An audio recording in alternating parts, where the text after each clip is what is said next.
All right, so there's two things that are not in the slides that I'm gonna go over with you guys today. And also, just make sure, for those of you who are new, we wanna make sure that we are present in these meetings, meaning we're putting our devices away, our phones, our laptops. I know some of you have some work that has to be turned in today or tomorrow, and you're trying to do both things at the same time. So if you have to keep that open, fine, but if we just sit here making TikToks and looking at our faces and stuff, we need to put these devices away. Okay, all right. So two things are not on the slides, but you'll get this information. Gear Up is going to be hosting a series of college planning events for you guys. We've been having conversations, so you're probably going to get an email or hear about it starting on Monday. So if you can just write down wherever you put your notes on May the 31st, whatever the last date in May is. What date is that? So Wednesday. Is that May 30th, 31st? What is that? What's that?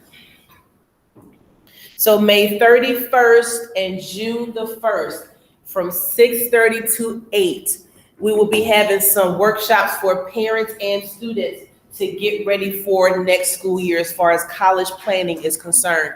So a lot of it will be review for you guys and then some information that we skipped over. So it will be virtual and it will be recorded. So your parent or guardian can now be included in all these conversations that we've been having. There's some new information regarding financial aid that I'm going to talk to you guys about. And then there are also going to be some summer hours available. If some of you guys are working over the summer and you need to get some help with that. So those will also be virtual. And then when we come back to school in the fall, I think like August the 23rd or 24th or something like that, there'll be some in-person sessions so that we can just talk about some processes. So again, even though most of you have been in all of these sessions, it's not like you're going to be sitting there and hearing the same old information. It's going to be some repeat, but to be honest, y'all need repeat because last year we had these and then everybody came in August and September, like, what do I do? What do I do? So it's never too much to hear it over and over. All right. So just make sure you write that down. We got the sign-in sheet going around. Again, I'm going to speed through these. These are the 6 or 7 things out of all of our sessions. I want to make sure that you remember that May 1st is National Day for your college deposit. College deposits have to be used to save your space at a school. They are non-refundable. Okay, and I'm going to go into more detail with another slide that I have. You guys should have 6 to 12 colleges on your list, your final list when you come in September. Your top 3 choices should be a good fit for you. And so you can go back and watch one of the videos that we did about College Fit. And I'm going to have 2 more sessions again and all of those things that we're talking about over the summer about College Fit. But there is no such thing as this is the only school that I want to go to. Because of finances and just because you might not like the school after you go in person. 3 top choices that you can live with. Do not delete the cost of a college. Do not delete a college because it looks like it costs too much.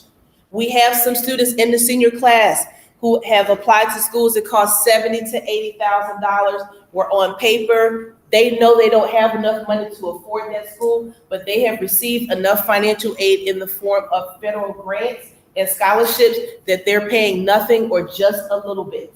So I'm not saying that's going to be everyone's case, but since you're applying to 6 to 12 schools, leave that expensive school on that list anyway if it's a great fit for you. Your GPA, when you come in the first day senior year, that is the GPA that goes out to the colleges. It will not change at all, okay? It will not change. So don't think I'm going to boost my GPA over the course of the semester. So do what you need to do to end this year on a high note. For those of you who are trying to go as far away as you can from your parent or guardians, please remember that when you go out of state, you lose money.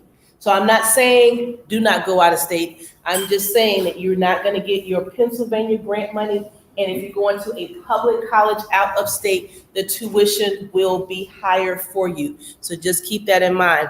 Also, if you are planning to apply to an out-of-state college, you want to apply early. And when I say early, I don't mean August. I mean like September, October, November. All of these colleges that are all colleges can only accept a certain percentage of out-of-state students.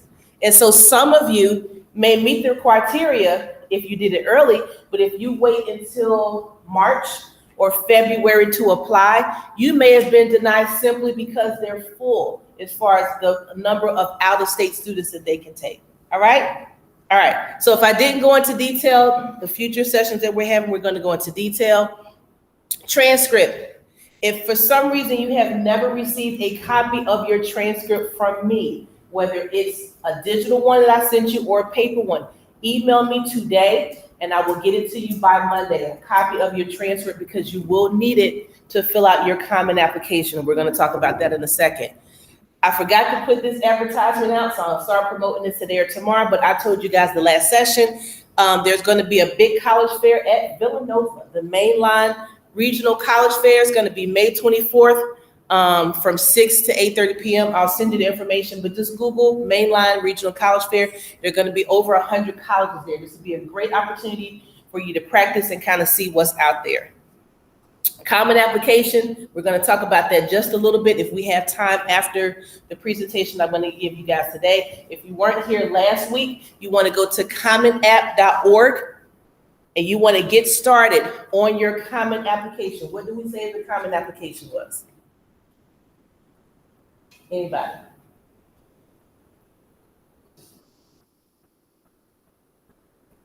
I know this is first period, but I'm just saying.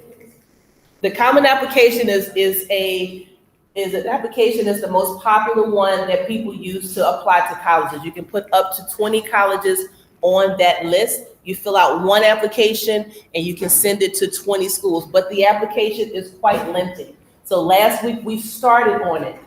I'm recommending to you again that you get started on it before we leave. So if you have any questions, you won't get stuck, and then you can kind of work on it little bits and pieces over the summer. It officially opens up in August because they do something called a rollover, but as far as your basic profile information, that will be saved. Trust me, you don't want to work on that once school starts. It's just very time consuming, so you want to go ahead and get that out of the way and start thinking about teachers, but we'll talk about that in one of our sessions. All right, let me see what else. All right, that's it. So let me switch to my other presentation. I wasn't going to talk to you guys about this today, but there's never too many times to talk about money. And of course, it's closed.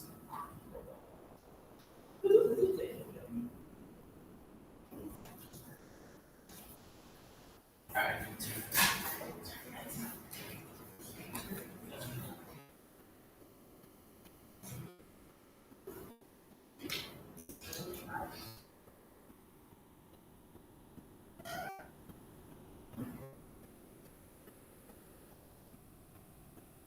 All right, so for those of you who are here for Diversity Day, which I don't think I saw any of you in my class, this is a financial aid presentation that I did for Diversity Day. You may see some logos on the bottom of here because some of you know I do college consulting outside of here, so this is one of my presentations. But I skipped over all of my buy me stuff slides on there, okay? So we're gonna talk about money today, because that's what I've been fighting with the seniors about all year, but specifically the last 90 days. Fighting and complaining because seniors are not listening to the money stuff. So we're going to talk about money a lot during the course of our time during senior year. So what are some of you guys' concerns about money in college? Yes, not having enough, absolutely. What else?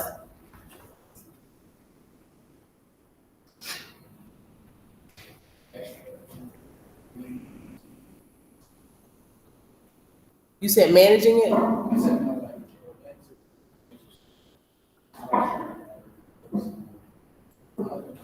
Like the books and fees and extra stuff? Yes, because there are extra fees and stuff that you guys have to pay outside of the actual tuition. So what do we say the word tuition means? Money you pay for learning, yes. So when you hear the word tuition, that means how much it costs to be educated at the school. So when you go to a college, you have two choices. You're either going to go as a commuter student meaning that you're going to go to your classes, but then you're going to live somewhere else, like your home or off-campus apartment, or you're going to live on campus. It doesn't really matter what you do, but you have those two choices. So tuition is just how much it costs to be educated at the school, correct? Anyone else, financial concerns about college? The loans and forever to pay back, yes, Lord. The loans. Most students, unfortunately, because of the college is a racket. Yes, I said it. I'm the college person here, but I'm telling you it's a racket. Not a scam, but it's a racket because we keep telling you guys to go to college, and the cost is outrageous for a number of different reasons that we're not going to go into today. So that's why I want you guys to make some smart decisions. One of the smartest things that I saw this year, there's a student named Mahogany. Y'all know Mahogany Davidson Green? She put something on her Instagram, and she and I talked about it yesterday. So she got accepted to about maybe 10 four-year colleges. And so after she started doing the math and having some conversations with her family, they made a decision that she's going to go to Montco. And after we had a conversation, for her and her specific reasoning was the perfect reason for her. So I don't want you guys picking schools and stressing yourself out financially because of what other people think about you and what college means for you, or what going to Montgomery County Community College looks like. It is a college because it says college at the end. You can transfer from different places. Some of you may crunch those numbers and you may be able to do a four-year option and commute, or a four-year option and stay on campus. But where you go is between you and your family, not what your friends think. Because I've said this before, when you have your graduation party in your backyard or in your house or at your cousin's, whatever, people are gonna come over to your house or your spot, eat up all your food, drink up all your drink, not leave you a gift, and talk about how nasty the potato salad was at your party, how corny your party was. And then when it's time to pay the bill, are they going to be there to pay your bill, to help you pay your bill? Are they going to send you some GoFundMe or Cash App? Not at all. So let's not worry about what everybody else is thinking. You want to worry about how you're going to pay that back in the long run. All right? So let me slide through these things here. All right. This is going to be a summary of everything that we have talked about since January. Okay? So as far as financial aid scholarships, this is what drives how you get scholarship money. Your GPA or your grade point average. So even if you have a 3.9999, that's great. But if you can get it up to a 4.0 or 4.01, do whatever you need to do to bump it up those little tenths, because sometimes those little tenths of a point do matter. Okay, so don't be neurotic about it, but don't be complacent about it either. So GPA is very, very, very important. The rigor of your courses that you are taking. So if you have any honors classes, advanced placement classes, dual enrollment classes, colleges will be looking at those to see if you can handle the workload at their school. Also, certain scholarship organizations, because I'm on a scholarship committee, and when we score people's applications, we look at their grade point average is one category that we score in, and the rigor of their courses is a whole nother score. How many advanced classes do they have? And we also look at something called the school profile, which we've talked about before. And most schools are supposed to have this profile that kind of gives a summary of what they offer at the school, the demographics of the school, all those types of things. And on that school profile, we list how many honors, advanced placement, and dual enrollment classes we offer. So colleges will be looking to see, this is how many of those classes that this school offers, and this is how many the student has taken advantage of. So of course, it's impossible to take them all, and it's impossible to take most of them, but they want to see that you've taken advantage of those courses. Okay, any questions so far? Okay, extracurricular activities. Colleges want to see what your extracurricular activities are. What do we say extracurricular activities are? What are some examples? Sports? Clubs? Yep. Anyone else? 2 examples that I've given you that you're like, really? Volunteering, yes. But 2 other examples that y'all like, really? That's extracurricular activities? Starts with a B. Babysitting, right? And 1 more. For those of you who speak multiple languages, starts with a T. Yes, translating. So for those of you who have been translating for your parents since you were little, you guys know how to do grown-up stuff because you go to the water company, you go to the electric company, you're talking to the person that you're renting from, or maybe somebody, you own the house, and so you have to translate for your parents. Those build very nice skills, okay? So you want to make sure that you start thinking about things that you do outside of school and making sure that you spend some time crafting those things. And so we'll talk about those a little bit later. Your essay, which to me right now, in the era that we live in with the competition of college, is the most important thing after your GPA, to be honest. Your essay. Some of you will pick colleges because it says that there is no essay or the essay is optional. And there's no such thing as optional when it comes to an essay. Because also with that same organization that I was telling you about, that I'm on their scholarship committee, essays play a huge role in the score. And I have read some essays that are just absolutely amazing. And it doesn't mean that they use all of these big words and have these great editors that make it's just about telling your story. What is your story? And some of you guys have applied. I've read some of your essays through these organizations too, and learned a lot about some of you guys that I see every day through your essay that you don't even know that I read, right? And so the essay is what's going to make you stand out from other people because it talks about a story. So who saw the CBS 3 interview last night with Ikram last night? Raise your hands. So Ikram, how do I say Ikram's last name? He's a senior here. I can never say it correctly. But he's the kid that got accepted into 7 Ivy League colleges. So they did an interview on him last night on the news. And so when they do those news stories, they give you a story of people about maybe some challenges that they had, some successes, some sacrifices that they made. Those are things that you kind of want to showcase in your essay.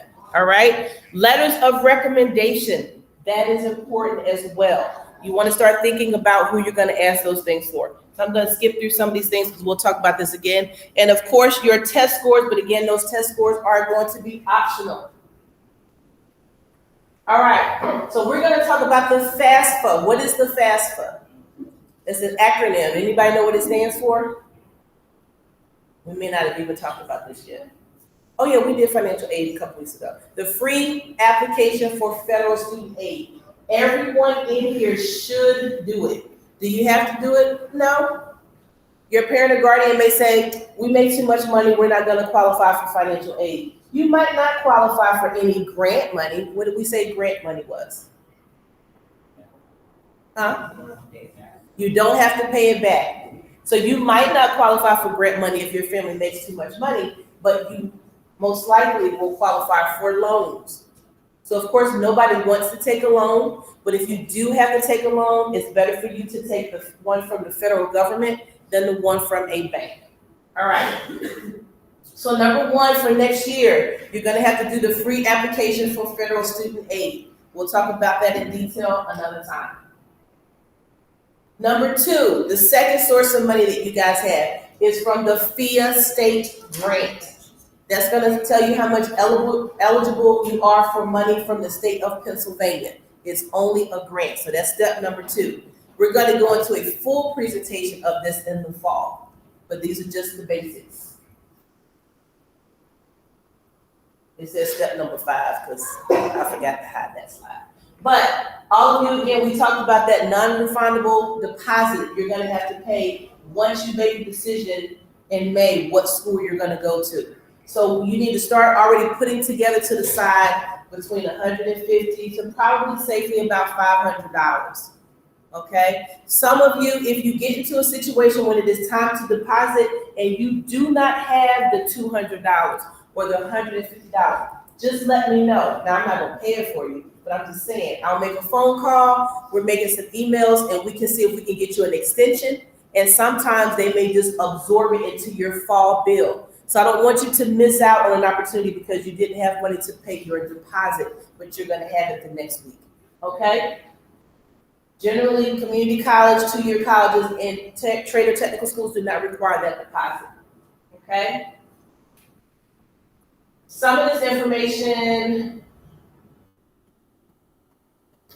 So basically, when you are filling out your FAFSA, you're gonna give them a lot of information. I'm not gonna go into detail because they've changed the FAFSA for the fall, and some of the information that's on this PowerPoint is gonna be outdated by the time you get there, so we're just gonna talk about concepts, okay? So when you guys fill out that whole application with your how much money you make if you had a job in 2022, which is this year, how much your parent or guardian made in 2022, savings, how many people live in your house, all that kind of stuff. They're going to come up with a number, and that number is going to represent how much your family can afford to pay towards school. You guys got that so far? And you're going to hear this about 5 more times, okay? So it's going to come up with a number that represents how much money your family can pay towards your education. When you do that FAFSA application, you're going to list up to 10 schools, but I think next year with the FAFSA, you're going to be able to list up to 20 schools that you want to send your information to. So once that number is put together and you put your colleges on the list on that application, they're going to send that information to the colleges that are on your list. The colleges will take that information and they're going to put something together called a financial aid award letter. You guys got that so far? So the financial aid award letter, and I'll show you a sample, is going to tell you how much money you're going to get towards school. Okay? So they have to give you a certain amount based off of the number that was submitted to colleges from the government. And when you start looking through your letters, you're going to see that those numbers from the government are going to be very similar for every school. But every school's financial aid award letter is going to be different. So what I want you guys to do, when that FAFSA opens up, next year is going to open up in December, not October. As soon as it's open, you want to fill it out right away. So the colleges will get that information, and then you'll get your letters. Do not drop a deposit until you get letters from that school that's your first choice, second choice, third choice, and any other school that is important to you. Again, I'm going to tell you this 80 more times, literally 80 more times. But don't drop a deposit, because there's a couple of people this year that didn't listen to me. They got all excited and they dropped $300 on a school that they are not getting back. Okay? You want to waste that money, give it to me, give it to Miss Gallagher. You know, we'll probably go to Dunkin' Donuts, buy some new shoes, you know, something. We'll show you what you bought with your $300 that you have to waste. Okay? All right.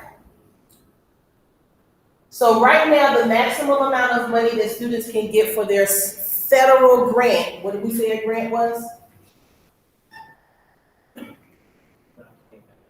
Money you don't have to pay back. Is $7,395 per year. Okay? For those of you who have families that make $27,000 or less, in most cases, you're going to get the maximum amount of aid. Okay?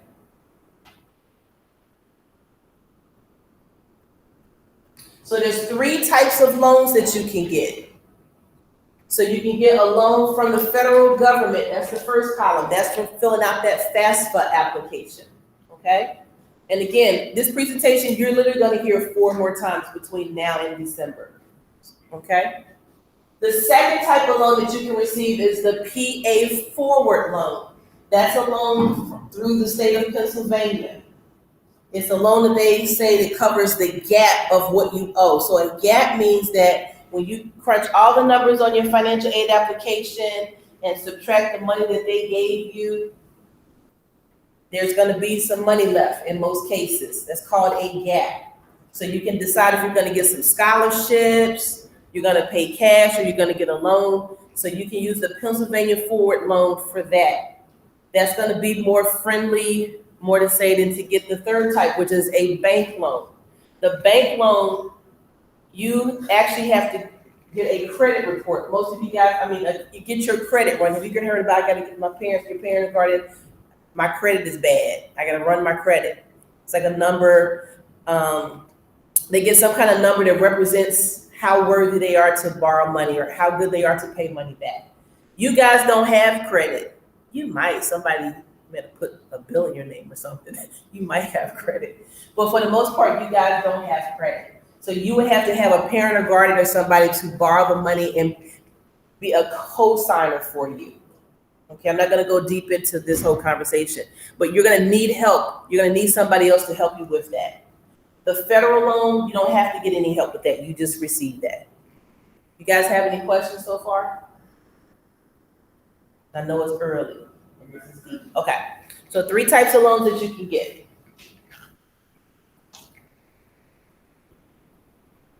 I'm gonna skip over this stuff here because we'll go over this later. Also, there's a Parent Plus loan that you could be eligible for too. That's through the government. So they'll let your parent run their credit. And if they can borrow some more money, they can. If they don't pass that credit check, they will let you, the student, borrow $4,000 additional dollars. Okay, but we'll go over this again. All right, so these are some things that you want to remember. Okay, when you are doing your applications, your FAFSA, anything is scholarship related, use your personal email address. Preferably, if you work along well with your parent or guardian, come up with an email address that both of you guys use for your college stuff. So if they want to check behind you or whatever the case may be, you can use that email address. Because once you guys graduate from here, you won't have access to that address. Okay? I'm gonna skip over a lot of this too.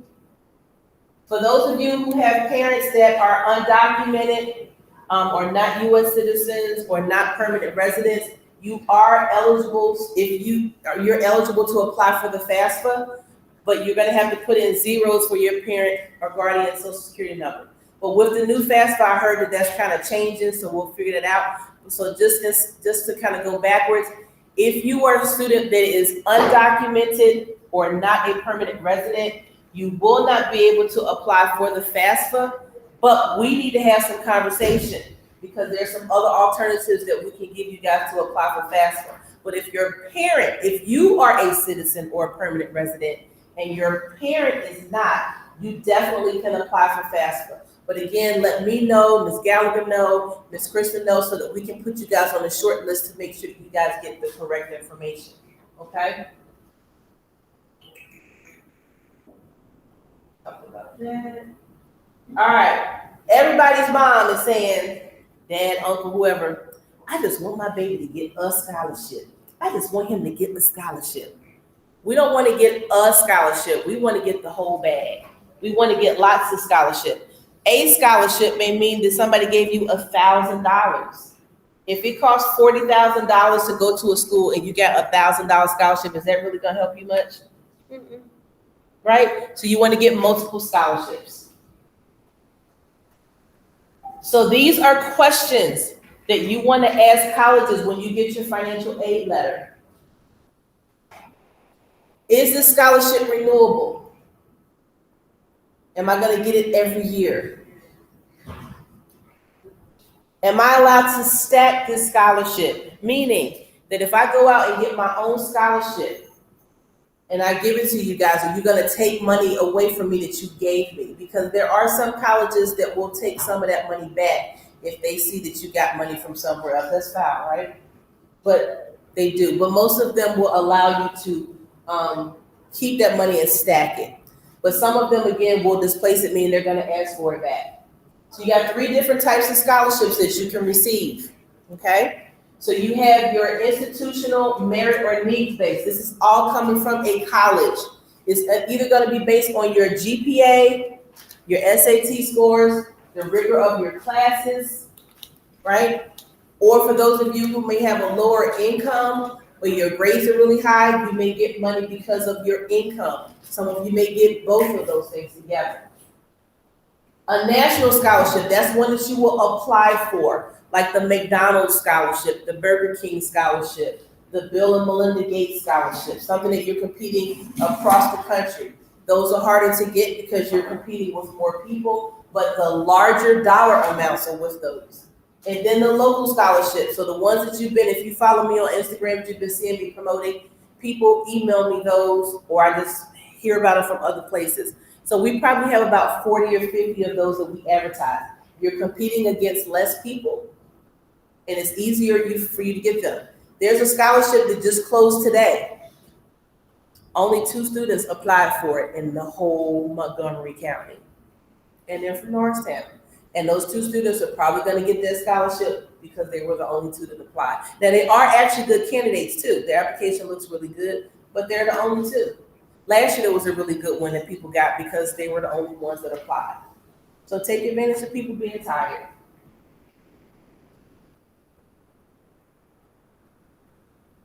All right, no scholarship is too small. Beware scams. We'll talk about all this again.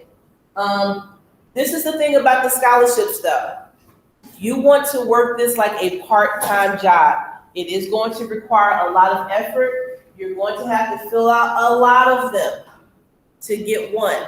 Most of these organizations are not going to get back to you and let you know that you received it, that you did not receive it. So for some of you who get along with your parent or guardian, or you have a pretty decent relationship with an older sibling or a younger sibling, I have some parents and some students and some siblings that have been working together on their scholarships. So one of them just pays attention to all the emails, keeps them in order. They even may fill them out. And the student does the essay and submits those other items. I can look at the handwriting and tell that some of this is not this student's handwriting, or whatever the case may be. But you want to see if you have that type of relationship with somebody that can help you. That would be very helpful for you. Okay? I'm gonna skip over all this stuff too, because this is what I really want to talk to you about. Okay. So everything that I talked about, this is the summary of what we just talked about for the last 15, 20 minutes. Can you guys see that pretty clear? So this is a financial aid award letter. This is a real student's letter from last year. This is from IUP, which is Indiana University of Pennsylvania, okay? So all the letters, the format will be different. Some of them will have it where it's fall, a whole column, spring, a whole column, and then the end of the year. But most of them don't split up in semester 1 or 2. They just have the full year here. Okay, you guys got that so far? All right. So right here you see tuition and fees. So we said tuition is the amount that you pay towards your education to learn, and then there are going to be fees in there. The fees used to be very minimal. Now the fees are just like outrageous.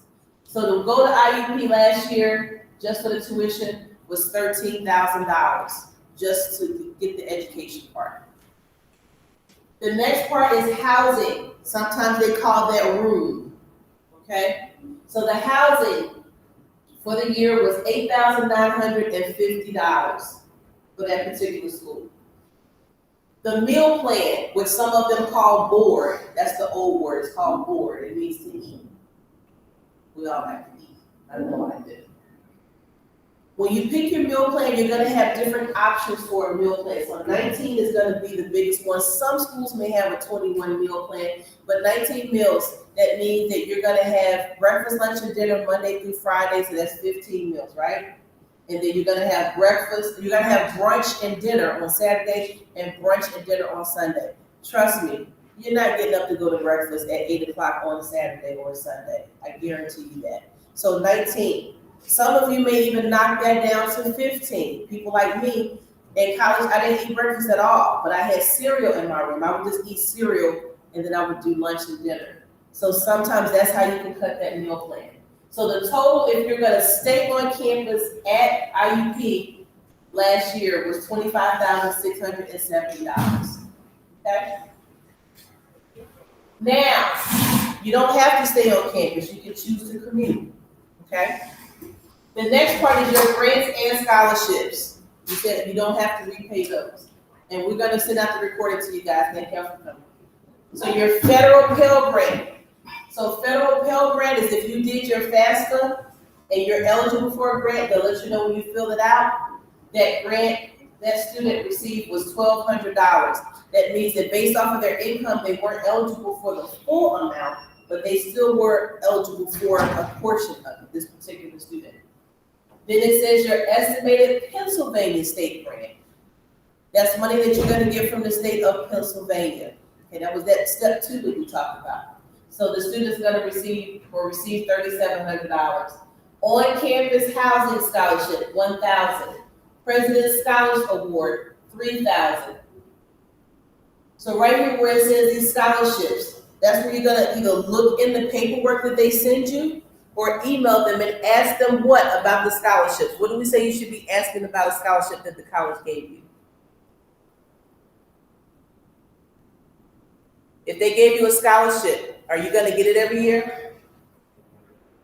Yeah, you wanna make sure that this is renewable because sometimes they throw stuff in there to get you excited and you're not gonna get it after this year. Okay, so you wanna ask them that or look in the paperwork that they sent you. So the total grants and scholarships that that student received was 8,991. You subtract the tuition from the board from the scholarship money, so the student still owes $16,679, that particular student.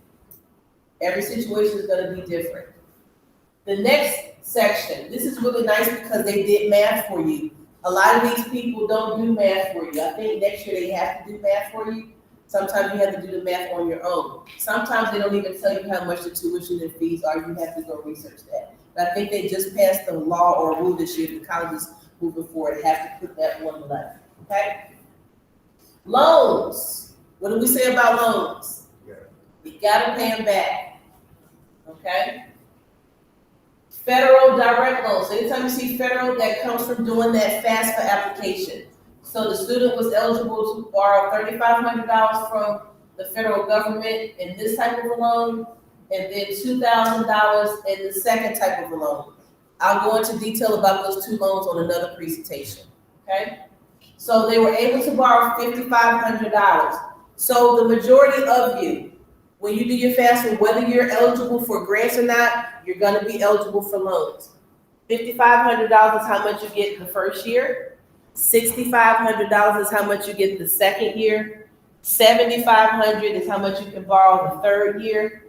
And $7,500 is how much you can borrow the fourth year. That hasn't changed in a long time. Some of you may be considered independent students because of your situation. Then your first year, you'll be able to borrow $9,500. And I think the last year, you'll be able to borrow $12,000. You don't have to borrow the whole amount. You may get enough scholarship money or you have some cash that maybe you just need to borrow $1,000 out of that $5,500. But when you get these letters back, you can feel free to talk to me or anyone in Gear Up. We all know how to read them, and that's all I've been doing the last 60 days is helping students read these letters, okay? So you don't have to feel like you're stuck or you're gonna make a mistake. Federal work study, that means that that's a job that you're gonna get on campus that comes from the federal government. So if you want to get a job, I would highly recommend that you do the work study job versus the regular job. So for example, if you get a work study job at a school library, what do you think would be your responsibilities? When you go into the library at school, don't say they don't do anything. When you go into the library at school, if you're checking out a book or you get a Chromebook, what happens? You have to walk up to the counter and ask them for something, right? But if there's a lot of downtime, you can sit there and do your homework. So in college, you can do the same thing. So let me ask you this question. Can you do your homework at the drive-thru window at Chick-fil-A? Why not? It's a drive-thru, it's a business. So you want to take the work study job over a regular job any day.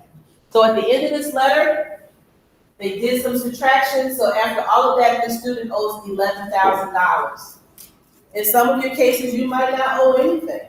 In some of you, it might be $2,000. Some of them, it might be negative. It really depends on each situation. So do you guys have any questions? All right.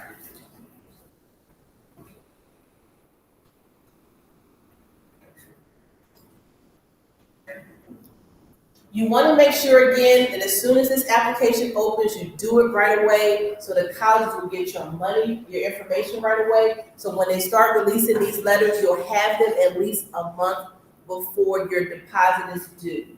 so you have time. There are still seniors working on their FAFSAs for four-year colleges right now. It's driving me nuts because they missed the deadline. They're not gonna get their state grant money at all, which could be $5,000 because they missed the deadline. Okay, so you wanna do it right away, okay? We're gonna skip all of that, because we're gonna talk about that again. Okay. These are two things that I've told you before. You wanna make sure that you don't borrow any more money than you would make your first year salary at a job. So I've given you guys some websites that you can do some research to figure out how much your first year salary will be. For those of you who are going into education, psychology, sociology, any of those ologies, if I were you, I wouldn't go to one of those super duper expensive schools if you're gonna have to borrow all of this money, because you're not gonna make that type of money when you first start working. Okay? Now, if you get a scholarship and it's all paid for, to knock yourself out. But just be careful about that. Don't try to impress everybody with what you're doing. Okay? You want to make sure that you guys crunch those numbers. It's a personal decision what you guys end up deciding to do. Okay? And then for every $10,000 that you borrow, that's going to be a $100 monthly payment. So if you borrow $40,000, what is your monthly payment going to be for your loans?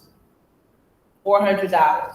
Okay? So just keep those things in mind. So I think the national average for loans for undergrads right now is about $37,000.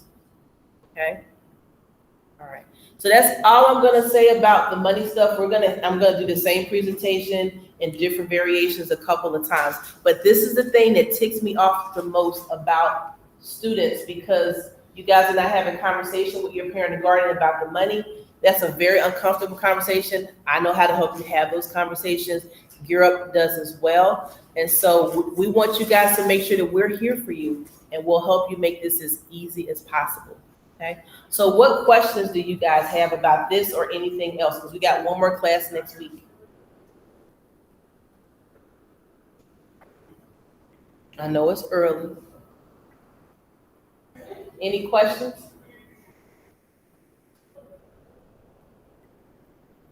I got a question. What flavor donut is that? Blueberry cake. Blueberry cake. All right. So we got 10 more minutes.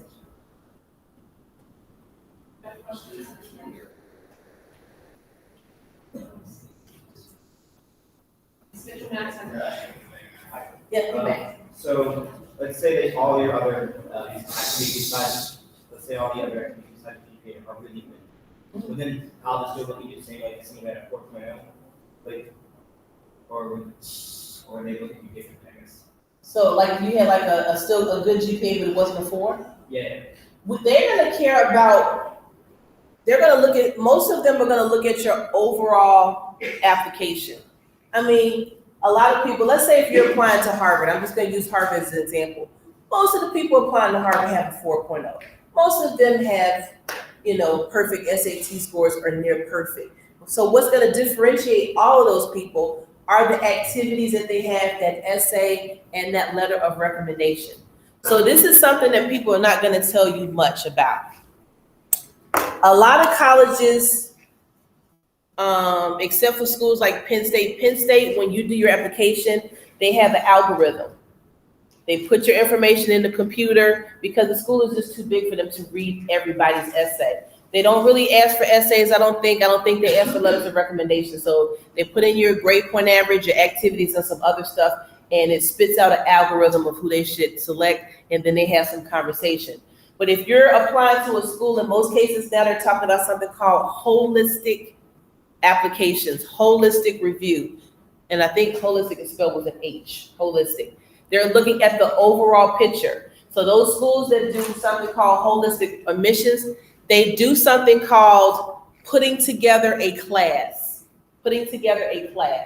And so what that means is that they have a certain mission statement at their school. They have certain objectives, certain purposes at their school. If you go on the boring pages of those schools and actually read the missions, which none of us really do, you might want to look at those things. Look at their mission statement. Look at the pages, the front page that says about us or whatever, to see what's important to them and maybe weave some of those things into your application some kind of way.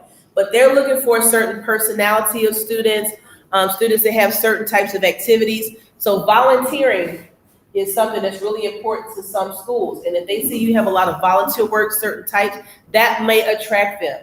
Certain schools may be looking for more, they may be opening up an engineering program. And so if they have no students, they're gonna have more space in there, where another school may only have a certain amount of space to do things. So they're gonna be looking at your overall application.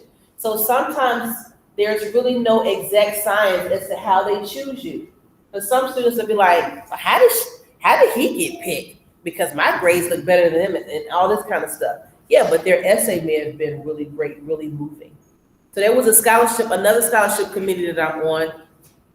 The student grades were pretty good, but that essay was very moving. And again, it wasn't a novel.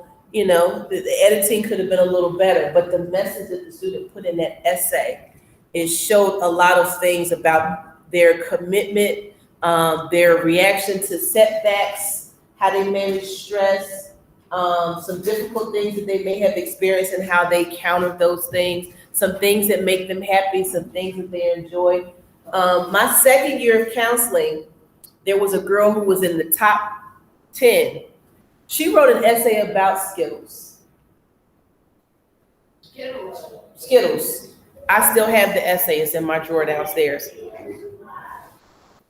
She talked about Skittles and the different flavors and the different colors and how they made her think about certain things. And the orange represented this and the purple represented that. And it was this really silly essay. But I read that essay 23 years ago. And I remember the Skittles essay.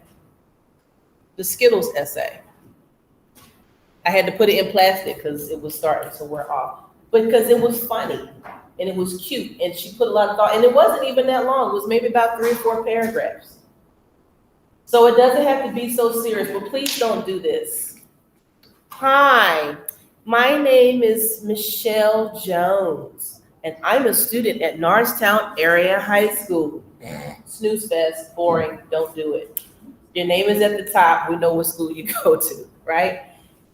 You can start out with quotes if you want to. Some people do. I think those are kind of corny. You got to be really careful because everybody does that. Everybody talks about Martin Luther King.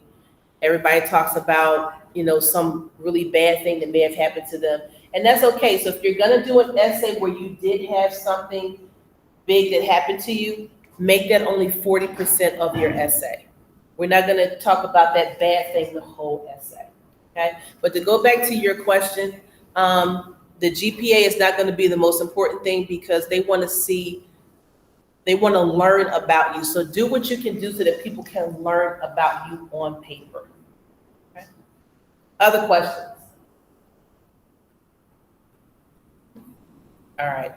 If I'm going to add something, one thing I see a lot in essays is students who start to talk about, a mom, grandma, a sibling, somebody that's really an inspiration to them, and that's great, and they like them up in your essay, but they're not applying to college. And sometimes we're down to the conclusion of the essay before we finish talking about somebody else. Mm-hmm. So that's just another thing I see students do a lot. So it's really all just what's not already in your application, what they don't already know about you. So you kind of have to open yourself up a little bit to let them get to know you and put yourself on that paper. And my last comment is something that I've been given recently. One, because I feel the tension in the room right now, and every time we talk to students about getting ready for college, and you feel that you are being judged, am I good enough to go to the school? Should I apply? I had a student that I talked to the other day that said, I got 2 B's on my transcript. I don't know if I'm going to apply to an Ivy League school because I have 2 B's on my transcript. Shoot your shot. You got a 4-something average. You got a lot of extracurricular activities. I've seen some letters. Shoot your shot. You don't know what is gonna move somebody. Don't worry about if you are worthy enough. Don't worry about if you are good enough. You worry about doing your best work, whatever that means for you. Putting your best effort forward, putting your best foot forward, making sure that you utilize the resources that are available to you, because you have lots of resources. Making sure that you spell check, right? That you have somebody that can edit your essay, which we have people that can help you. And just do your best work, illuminating who you are as a person and what you are about. That is the only thing that you need to be worried about. Don't be worried about how this looks to other people. Do your best work, revise, edit, and press send. And that's it. Don't worry about applying to Ivy League schools. That's going to be the most important thing. So I know that we made a big deal out of our student that got 7 Ivies because the world thinks that's a big deal. And also, to be honest, we get a bad rap, don't we, at our school? So now everybody knows that we have students that get accepted to those types of schools. So we're controlling the narrative on our school. But you apply what you think is the best fit for you. Just because you're applying to another school that's not an Ivy doesn't mean that you're not important. I don't really care about Ivies personally, but it's a personal choice. You apply where you want to apply. And who you're going to get some money from, right? So I don't want you comparing yourself, and start being real about what you want to do. Some of the careers that you want to go into do not require a 4-year degree. Then don't waste your time going to a 4-year school if you don't need a 4-year degree. We've been taking students on some field trips recently to manufacturing companies and some other places that don't require degrees or maybe a 1-year certificate. And a lot of those people are going to be making way more money than 3 of us combined in here. You want to make sure you're picking things that meet the interests that you have and not impressing other people who are coming to your party, eating up all your food, drinking up all your drink, talking about your potato salad, and not leaving you a gift. It's about what you think you want to do. And some of those battles that you're going to be having is with your own parent or guardian that wants you to do something else and you don't want to do that. Okay? Then just utilize us and Gear Up in the counseling office, and we can have some meeting with your parents and kind of help you with that. Because some of your parent or guardians are forcing you to major in things that you don't want to do and wasting years of your time and lots of money. Okay? So we want y'all to win, and you're going to win. All right? So that's all I got. I know the bell's getting ready to ring. Y'all have a fantastic day. See you on the 25th. Make sure we're working on that comment application. Thank you for coming to my TED Talk.